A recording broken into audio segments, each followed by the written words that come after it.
Good evening, I'm Mike Wallace. In recent weeks, we've been discussing the problems of a free society and what it must do to survive. Tonight, we'll try to measure the impact of our free society on us as individuals, whether we're as happy as we like to think we are, or as free to think and to feel. Our guest is Dr. Erik Fromm, a psychoanalyst and social critic who is internationally renowned for his studies of men and their search for freedom. Dr. Fromm, first let me ask you this. From many different quarters, the United States, I think you will agree, has been criticized as a materialistic society, perhaps even a shallow society. Yet only recently you said this. You said there has never been a better society than in the United States in 1958. What do you mean by that? Well, I mean it, of course, in relative terms. The history of man so far is nothing to brag about from the standpoint of our ideals. And what I mean is that in comparison with most other societies, our present-day American society has achieved things which are remarkable. Material wealth greater than for any other nation, a relative freedom from oppression, a relative mobility, spreading of art, of music, of thought, which is also rather unique. So I would say compared with the 19th century, compared with most previous history, this is as good a better society than any which man has ever made. But that doesn't mean it is such a good one. Well, that's the point. At the same time, you make this apparently contradictory statement because you also said earlier this week, if the United States goes on in the direction it is taking, it is in serious danger of destroying itself. Now, how? In what ways? Well, Mr. Wallace, I would say, if I would put it generally, because in our enthusiasm to dominate nature and to produce more material goods, we have transformed means into ends. We wanted to produce more in the 19th century and the 20th century in order to give man the possibility for a more dignified human life. But actually what has happened is that production and consumption have ceased to be means and have become ends. And we are production crazy and consumption crazy. Well, I would like to get your views, with that as a background, I'd like to get your views as a psychoanalyst on specific instances, on what is happening to us as individuals. For instance, what would you say is happening to man, American man, in relationship to his work? I think his work is to a large extent meaningless because he is not related to it. He is increasingly part of a big machinery, social machinery, governed by a big bureaucracy. And I think American man unconsciously hates his work very often because he feels trapped by it, imprisoned by it, because he feels that he's spending most of his energy for something which has no meaning in itself. By meaning in itself, he uses his work to make a living, certainly. Yes. That is dignified, sensible, and necessary. Yes, but that is not quite enough to make one happy if one spends 8 hours a day in something which in itself has no meaning and interest except that one gains money from it. Well, by meaning and interest in work, maybe I'm pressing this unnecessarily hard. What specifically do you mean? When a man works at a factory with a monkey wrench, let us say, what meaning, what deeper meaning are you looking for? Well, there is a creative pleasure which, for instance, the artisan in the Middle Ages or in a country like Mexico still today has, namely the pleasure of creating something. Now, you find quite a few skilled workers who still have that pleasure. Maybe in a steel mill, maybe a worker who works with a complicated machine. He has a sense that he's creating something.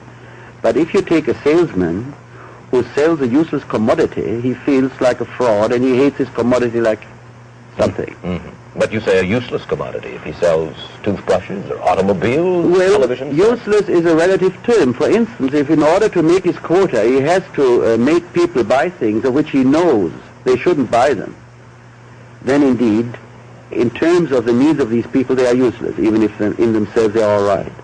In writing about men in America, you've talked frequently about what you call the marketing orientation What do you mean by the marketing orientation, Dr. Fromm? I mean by that our main way of relating ourselves to others is like things relate themselves to things on the market. We want to exchange our own personality, or as one says sometimes, our personality package, for something. Now, this is not so true for the manual worker. The manual worker does not have to sell his personality. He doesn't have to sell his smile. But what you might call the symbol pushers, that is to say all the people who deal with figures, with paper, with men, who manipulate, to use a better or nicer word, manipulate men and signs and words. All those today have not only to sell their service, but in the bargain they have to sell their personality more or less. There are exceptions. So his sense of his own value must therefore depend upon what the market, in a sense, is willing to pay for him. Exactly. Just as a handbag which cannot be sold because there is not enough demand is economically speaking useless. And if the handbag could think, it would have a terrific inferiority feeling, because not having been bought, it would feel useless. So does a man who considers himself as a thing, and if he's not successful to sell himself, he feels he is a failure.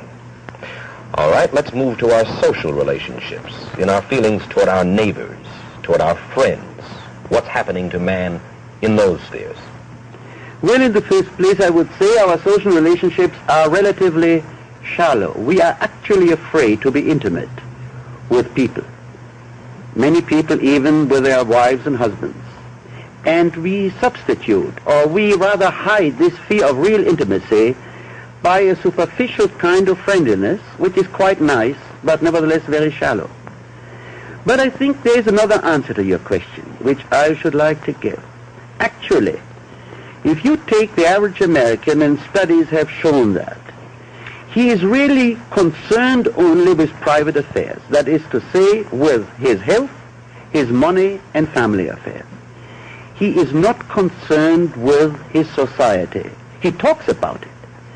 But, you know, if one speaks of being concerned, I mean something about which one loses one's sleep sometimes. Mm-hmm. And the average American never loses his sleep about affairs which relate to his society and to our whole country. That is to say, I mean, he has separated his private life from his existence as a member of his society and leaves that to the specialists in the government to take care of. Do you think that that is happening to American man? And of course we're speaking not only of American man, but American woman as well here, Dr. Fromm, in relationship to his politics, to his political beliefs? Yes, indeed. We have in the same way relegated our own responsibility in what happens to our country to the specialists who are supposed to take care of it, and the individual citizen does not feel that he can judge and even that he should judge and take any responsibility. I think there are quite a number of recent developments which show that. Like for instance? Like for instance, that we are confronted with the possibility of a war of such destruction that the whole existence of our nation and of the whole world is at stake. And yet, people know it. People read it in the newspaper. People read that at the first attack, 100 million Americans might be killed. And yet, they talk about it as if they were talking about something being wrong with their carburetor of their car, perhaps. Actually, they have paid more attention to the danger of a flu epidemic than to the danger of the atomic bomb. Because... Don't you think that's a little overstatement, Dr. Fromm? Well, I wished it were, because what I see is relatively few people who experience, who feel the danger which we are threatened with, and who feel the responsibility of doing something about it. Well, maybe, when you talk about the responsibility of doing something, maybe it simply is this, that we find it very difficult to make ourselves felt in this amorphous society in which we live. Each individual would want to do something, but would find it difficult to make himself felt. Well, I think here you point out to one, really, of the basic defects of our system, that the individual has very little possibility of having any influence, of making his opinion felt in the decision-making. And I think that in itself leads to a good deal of political lethargy and stupidity. It is true that one has to think first and then to act.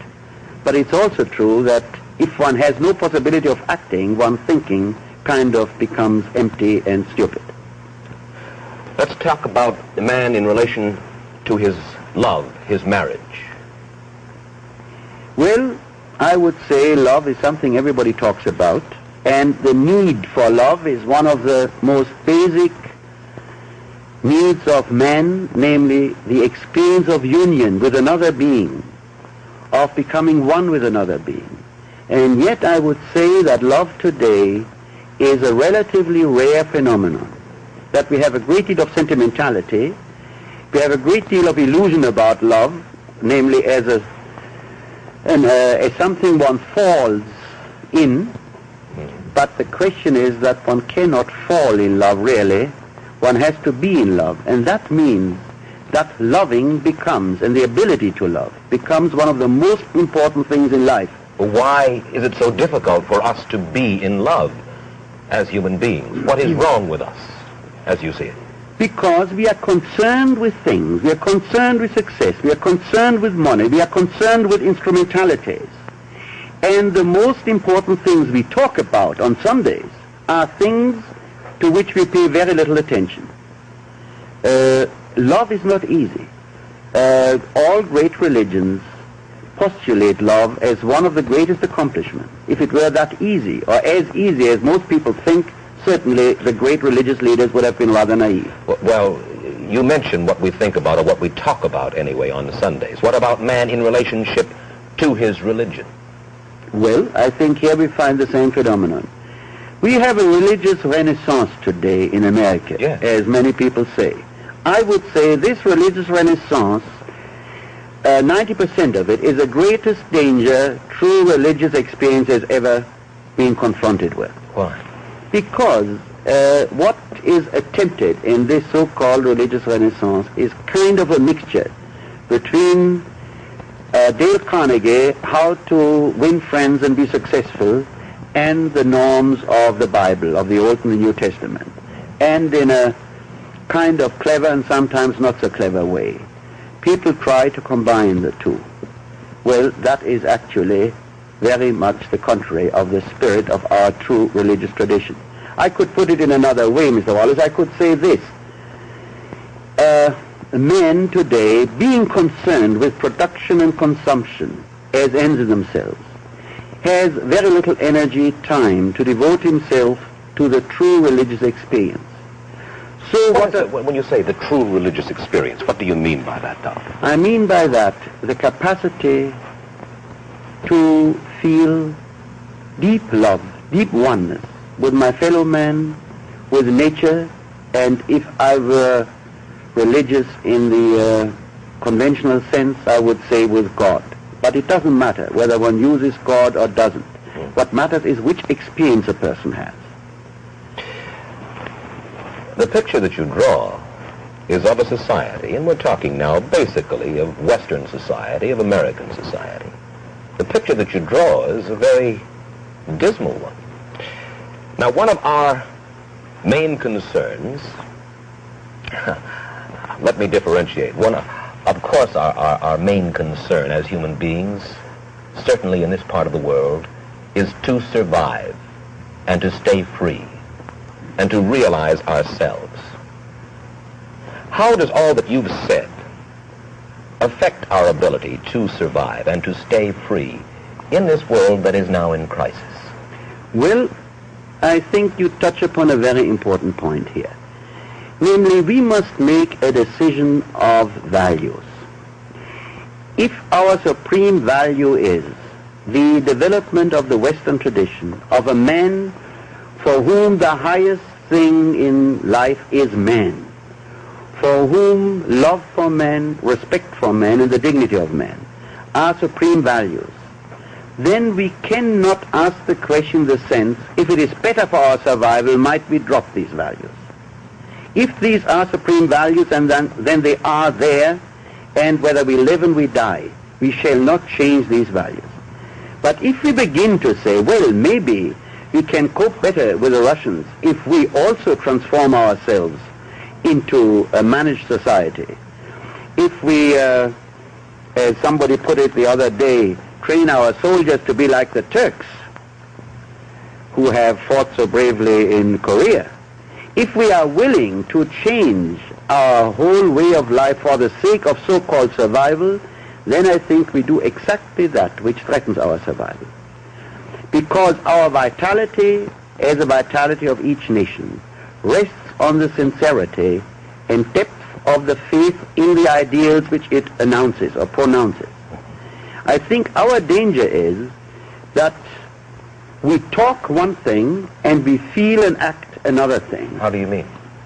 I mean, we talk about equality, about happiness, about freedom, and about the spiritual values of religion and about God, and in our daily life we act on principles which are different and partly contradictory. All right, if I may ask you now to define. You mention equality, happiness, and freedom. Well, I'll try. By equality, one once understood the equality in the very same sense in which the Bible speaks of equality, that we are all equal in as much as we are created in the image of God. Or if I don't use theological language, that we are all equal in the sense that no man must be the means for the purposes of another man, but each individual is an end in himself. Today we talk a lot about equality, but I think what most people mean by it is sameness, that everybody is the same, and they are afraid if they are not the same, they are not equal. And happiness? Well, happiness is a very proud word of our whole cultural heritage. I think if you ask what people really mean by happiness today, it is the experience of unlimited consumption, the kind of thing Mr. Huxley has described in The Brave New World. Mm-hmm. I think if you would ask people what their concept of heaven is, and if they were honest, they would say it's a kind of big department store with new things every week and enough money to buy everything new. Happiness today, I think, is for most people the satisfaction of the eternal suckling to drink in more, this, that, and the other. And what should happiness be? Happiness should be something which results from the creative, genuine, intense relatedness, awareness, responsiveness to everything in life, to man, to nature. Happiness does not exclude sadness. If a person responds to life, he's sometimes happy and sometimes sad. What matters is he responds. And the third, was it democracy or freedom? Well, all these words are used now rather indiscriminately.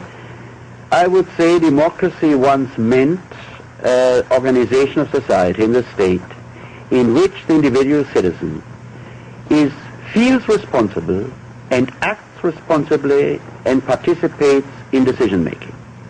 I think what democracy means today in reality is to a large extent manipulated consent, not forced consent, manipulated consent, and manipulated more and more with the help of Madison Avenue.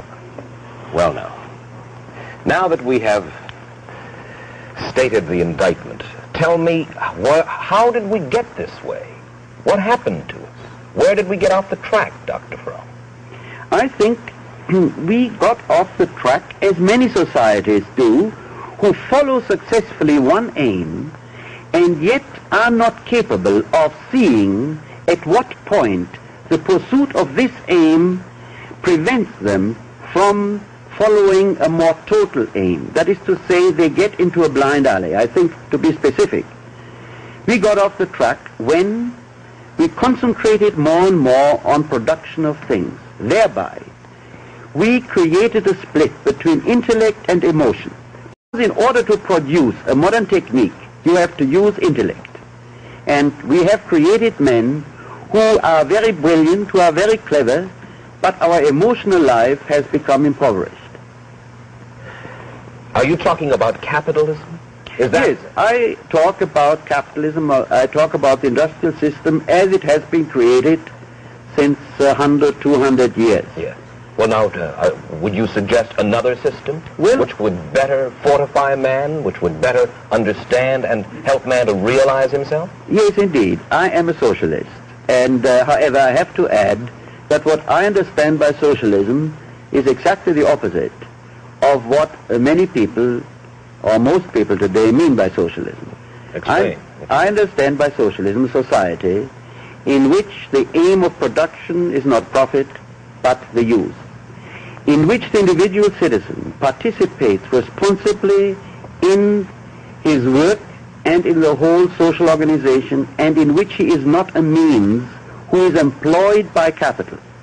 But he's going to be employed by the state, is he not, Dr. Fromm? Yes. Are you not putting the individual in socialism at the disposal of the state? Doesn't it devalue the individual? Well, we must clarify one thing. Socialism, if the Russians claim they have socialism, this is just, I would say, a lie. They have no socialism at all. They have what I would call a state capitalism. Their system is the most reactionary, conservative system anywhere in Europe today, or in America for that matter. And actually, the ownership of industry by the state, that is not socialism. Actually, if you take a nationalized British industry, it is not different from Ford and General Motors as far as the realistic situation of the work in the factory. Well, then what is socialism? If that is not socialism, what is? Well, I would say it is, to be quite specific, I see socialism in the direction of management of enterprise by all who work in the enterprise. I would consider a socialism a mixture of the minimum of centralization necessary for a modern industrial state and a maximum of decentralization. I would have to say this, Mr. Wallace. We are terribly imaginative as far as technique and science is concerned. As far as changes in social arrangements are concerned, we lack utterly in imagination. If we would... But Dr. Fromm, I keep thinking as you talk, we have been told that by certain persons that we have a creeping socialism now going on in the United States, and certainly it is a more socialistic country today than it was, let's say, 20 or 25 years ago. And yet, you yourself complain about bureaucracy. You yourself complain that the individual is losing his way in this state in which we live, and at the same time you call for more socialism. Aren't you just adding poison to the poison that is already being injected into our systems, if indeed socialism be poison? Yes, but for me, socialism is exactly the opposite of a bureaucratically managed culture. We talk a great deal about Russia today, and I'm afraid that in 20 years, we and Russia will be more similar than different. Why? Because what is common to both societies is a development into a managed mass society with big bureaucracies, managing people. The Russians do it by force, we do it by persuasion. I appreciate the tremendous difference that we can express ideas without being afraid of being killed or imprisoned. But I think the Russians might do away with the terror in 20 or 30 years when they are richer and when they don't need these repressive methods so much.